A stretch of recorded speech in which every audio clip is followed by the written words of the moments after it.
The applause hadn't even faded when Robert F. Kennedy Jr. stepped up to the podium. The air inside the Jefferson Hall felt unusually dense, charged, almost electric. Journalists, senators, activists, and corporate moguls leaned forward in their seats, anticipating something beyond the usual rhetoric. Kennedy adjusted the microphone. His eyes scanned the crowd, focused and unwavering. Then he spoke. "We are living in an era where truth is not just inconvenient, it is dangerous. Dangerous to the powerful, to the entrenched, to those who profit from silence." A hush swept through the room. Cameras clicked, pens scribbled. The screens on the back wall streamed his image in real time, broadcasting his voice across the country. "Tonight," he continued, "we're not just here to talk policy. We're here to confront a system built on lies, on fear, on manipulation. And it begins." The heavy oak doors at the back of the hall groaned open. Heads turned. A man in white, flanked by two silent figures in dark robes, entered. The crowd murmured, shifting uncomfortably. The man moved slowly, each step echoing against the marble. It was impossible to ignore him. His white cassock glowed beneath the chandeliers, his silver cross swinging gently with every step. It was Pope Leo XIV. Kennedy paused, stunned. So did the room. The Vatican had not been invited. There had been no mention of a delegation. And yet, here he was, alone, unannounced, walking down the central aisle like he belonged. Security didn't move. No one did. Kennedy took a breath. "Ladies and gentlemen, it appears we have a visitor." The Pope stopped halfway down the aisle. His voice, though soft, carried unnaturally well. "Who gave you permission to speak the truth today?" Gasps rippled through the audience. A senator dropped her pen. A cameraman forgot to press record. Kennedy gripped the podium, his jaw tight. "Before we go any further, if this has already captivated you, make sure to subscribe. You don't want to miss the rest of this unbelievable story." Kennedy squared his shoulders. "I don't need permission. The truth speaks for itself." The Pope's expression remained unreadable. "Then speak, but know that truth has a cost." Someone in the front row whispered, "Is this staged?" It wasn't. Leo took a few more steps forward, then stopped again. The room, packed with some of the most powerful people in America, was silent. Even the murmuring had vanished. All eyes were on the two men, one a political icon, the other the spiritual leader of over 1 billion souls. Kennedy's voice returned, steady and determined. "We've been misled. Lied to about health, about freedom, about the very structure of our society. I stand here today not as a politician, but as a father, a citizen, a man who refuses to be silenced." The Pope didn't interrupt again. He simply watched. Behind him, his two silent companions stood like shadows, their faces hidden beneath deep hoods. Outside, storm clouds gathered over the Capitol. Inside, the battle lines were being drawn, not with weapons but with words, and with the courage to speak them. Kennedy continued, unaware that every syllable he uttered was being recorded, analyzed, and targeted. He had no idea that his speech was no longer just a political statement. It was about to become a global reckoning, and it had only just begun. The silence that followed was suffocating.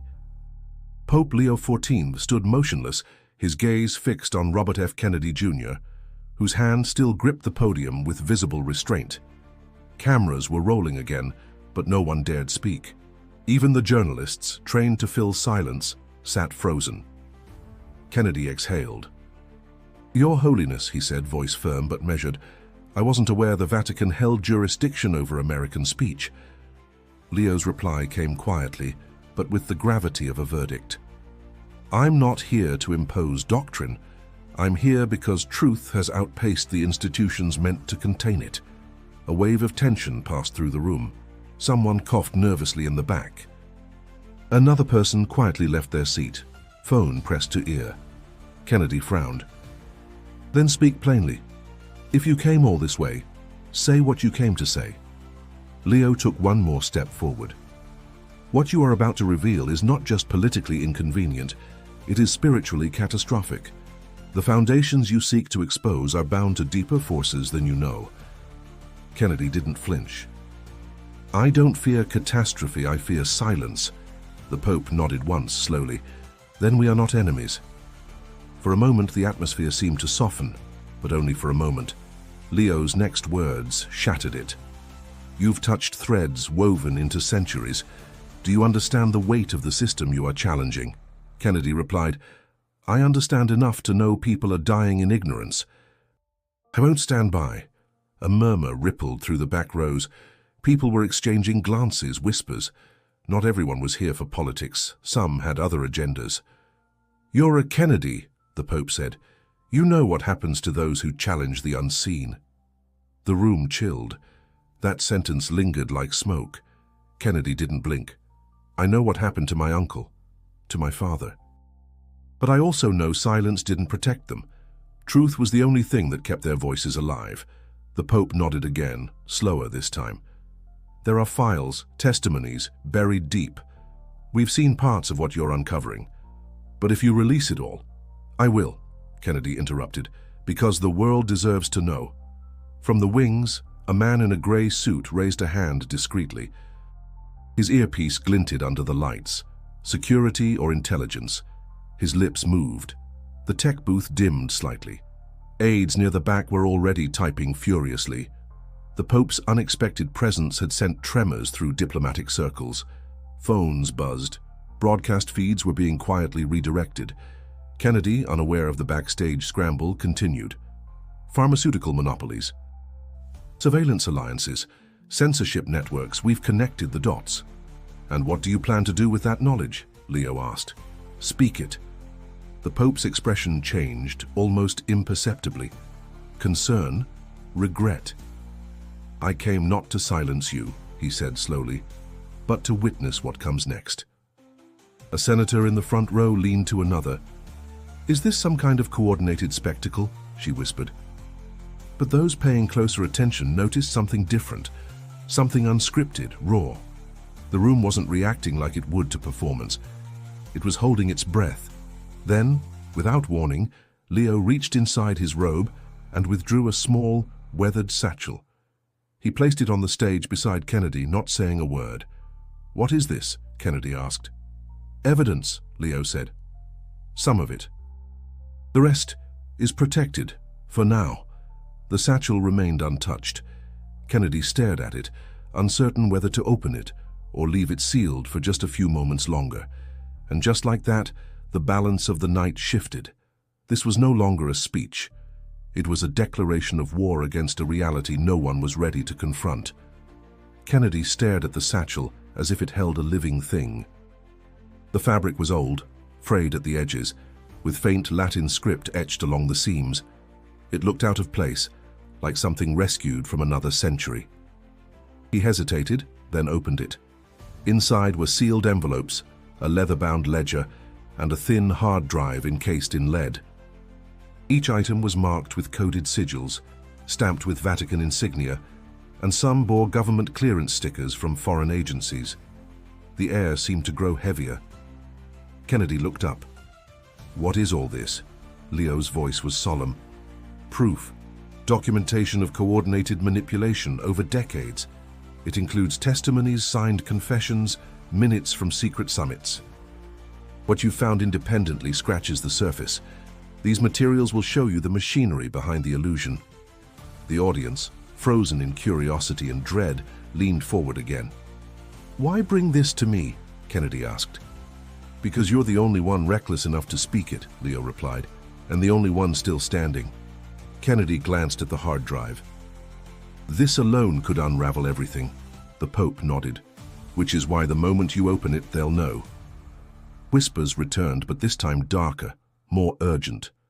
The grey-suited man near the wall typed something into a device. Another agent walked briskly toward the back exit. A feeling of surveillance pressed against the walls. Kennedy turned to the microphone. You brought this to the wrong man if you wanted me to stay quiet. Leo took a breath. I didn't bring it to silence you. I brought it because the noise that follows will be deafening. A woman in the crowd raised her voice. Who else knows about this? Leo replied without turning. Some are already dead, others are hiding. Many are pretending not to see. A tremor passed through Kennedy's fingers as he lifted the ledger. He opened it. Inside were names, dates, transactions, handwritten notes connecting pharmaceutical conglomerates to intelligence branches, religious figures to offshore accounts, philanthropic fronts to covert labs. This is coordinated. It's not corruption, it's architecture, Kennedy said. Yes, Leo confirmed, and every piece resists removal. They will fight to stay hidden. Kennedy turned pages faster now. Names he recognized, places he'd spoken at, files on movements he had supported. It wasn't just global, it was personal. He slammed the book shut. This changes everything. The Pope responded, "Only if you act. Otherwise, it's just another secret." A low beep came from someone's device in the audience. Then another. Phone screens lit up. Live feeds were being interrupted. One by one, news streams flickered, then blacked out. A man near the aisle stood. "They're blocking the signal." Kennedy looked around. "Is it starting already?" Leo stepped forward. "The moment you received that bag, they moved." Another murmur. This time, someone cried out in fear. "I need to get this out," Kennedy said. "Now." "You have minutes," the Pope warned. "Maybe seconds." Someone in the crowd shouted, "Upload it." But Kennedy knew what the hard drive meant. It wasn't just data, it was dynamite. The Pope leaned in. "Speak the truth now before they bury it again." Kennedy stepped back to the podium. His voice rang louder this time, not with anger, but with resolve. "They think fear will stop us, that erasure will protect their lies. But the truth is here, in my hands, in your ears. And it's not going away." The audience stood as one. Some applauded, others wept. From the wings, security tightened. The lights flickered, but Kennedy didn't stop, and Pope Leo XIV didn't leave. Not yet. The first light flicker was subtle, barely noticeable. Then came the second, sharper, accompanied by a low electrical hum. The massive screens behind Kennedy went black. Microphones hissed. A chilling silence followed, not from awe but from disruption. Kennedy gripped the podium tighter. "They're here." Pope Leo XIV remained where he stood, calm, unblinking. Security at the edges of the hall moved, but not to protect. Their formation shifted inward, toward the stage. Earpieces buzzed. Some of them drew sidearms. Kennedy's team stepped forward instinctively. The front row erupted, shouts, movement, confusion. Someone screamed. Then came the thundering command from the rear. "Shut it down, now!" Kennedy raised his voice. "The truth is not theirs to erase." A blast of static crackled through the speakers before they cut out completely. Only his voice remained, raw and echoing in the great chamber. No amplification, just him. Leo stepped beside him, holding a small leather-bound Bible in one hand, the other raised as if invoking something greater than the chaos. An agent reached the stage. Kennedy's aide blocked him. A struggle began near the edge of the curtains. Kennedy pointed at the satchel. This is what they fear, not a man, not a speech. The exposure of a lie wrapped in centuries of ritual and power. Leo turned to the crowd. "Silence truth and you silence God." The agent pushed forward. Kennedy stood his ground. From the gallery above, a voice shouted, "There's no live feed. We've lost everything." More agents spilled in from side entrances. One approached with a metal case and a blindfold. Another held zip ties. Kennedy backed toward the center of the stage, refusing to retreat. "If I fall today, let it be for something that matters." Leo raised his voice, ancient Latin now spilling from his lips. A rhythmic chant, words unfamiliar to most but heavy with weight. One of the agents hesitated. Another looked over his shoulder, confused. Something was wrong. The room wasn't behaving like it should. Fear wasn't working. Then from a corner of the room, a deep, familiar voice rang out, "Stop this madness." It was General Marcus Hale, retired, highly decorated, and notoriously unpredictable. He walked forward slowly, his eyes locked on the lead agent. "You're not going to bury this with bullets and shadows," Hale said. "Not tonight. Leo turned his head slightly, recognizing the name. "Do you still have allies?" he whispered to Kennedy. Kennedy nodded, not with relief but with steel. Another shout. "Power grid breach in Sector 3. External systems compromised." The hall darkened again. Emergency lights flickered. In the confusion, Leo lifted the Bible and began to speak, not scripture but words few had heard before. "They will silence voices, but they cannot silence the soul. Let this truth echo beyond walls, wires, and fear." Kennedy, heart racing, turned to the last functional mic and shouted the only thing that mattered. "You can cut the lights, you can block the stream, but every person in this room now carries the truth. Spread it, protect it, remember it." A single shot rang out. Screams. Then silence again. The Pope knelt. Kennedy looked down. No blood. No injury, but the satchel. Gone. A figure in black had taken it. Kennedy's voice trembled. "Did we just lose everything?" Leo answered softly. "No, we ignited it." And as darkness claimed the room, the spark had already leapt beyond its walls. The footage that emerged 3 days later wasn't supposed to exist. It came from a private device, hidden inside a jacket pocket. Shaky, grainy, incomplete. But it was enough. Enough to show the confrontation, the silencing, the moment Kennedy's voice was cut, and the Pope's final chant before darkness fell. It spread like wildfire. The internet, once sanitized and filtered, couldn't contain it. Mirrors popped up faster than takedown orders. The hashtags erupted. Protests ignited in New York, London, São Paulo. Billboards were hacked to display Kennedy's final words. Graffiti appeared overnight. "Silence truth and you silence God." Mainstream outlets dismissed it as staged, AI-generated, a psychological operation. But the people weren't buying it, not this time. Kennedy's name became more than political, it became spiritual, a symbol. His arrest came swiftly, but not quietly. A grainy video showed agents escorting him, head held high, eyes unbroken. The government said he violated national security protocols. The people said he told the truth. And Pope Leo XIV, gone. No press release from the Vatican, no statement, no footage of departure or arrival. His apartment in Rome stood empty, his robes folded neatly, a Bible opened to revelation. His 2 companions vanished with him. Theories multiplied. Some claimed he was taken.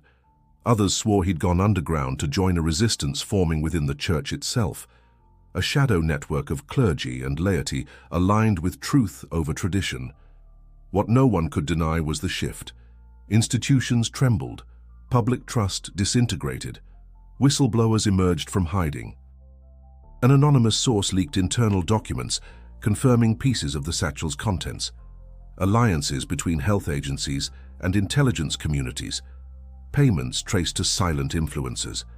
Even transcripts of classified dialogues involving religious emissaries and private defense firms.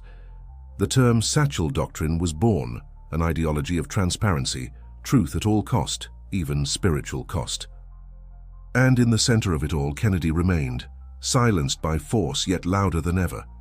In a pre-recorded message aired 1 week after his arrest, he appeared calm, tired but resolute. "If they imprison the body," he said, "but the mind remains free, then the war is far from over." That clip became the heartbeat of a new wave.